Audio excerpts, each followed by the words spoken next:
The Liberals have introduced a bunch of new legislation, including a bill that will limit the pay of BC Ferries executives.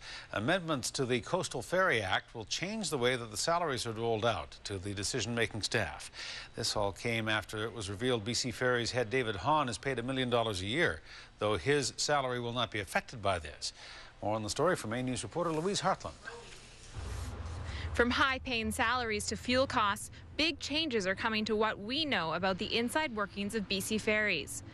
The move comes after BC's Comptroller General released a report suggesting the corporation needs to be more transparent to British Columbians. Transportation and Infrastructure Minister Shirley Bond says the government agrees. We believe that now that there's no longer a requirement to look at alternate service delivery on an annual basis, that it is appropriate for us to provide more accountability through the use of freedom of information. Under the new rules, the Ferry Corporation will be opened up to freedom of information legislation, meaning if you want to know how much BC Ferries pays to have their name on the Jumbotron at the Canucks game, you can.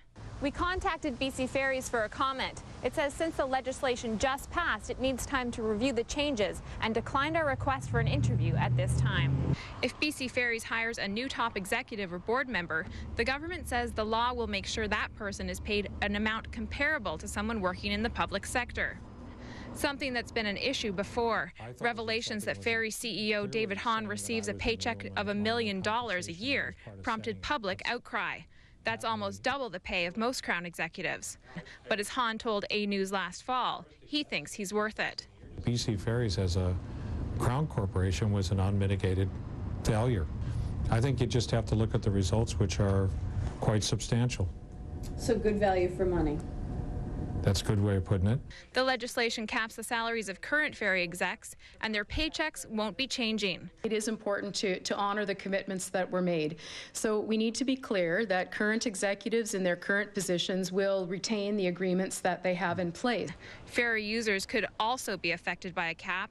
The legislation proposes the BC Ferry Commissioner can put a limit on the reservation fees you pay. In Victoria, Louise Hartland, A News.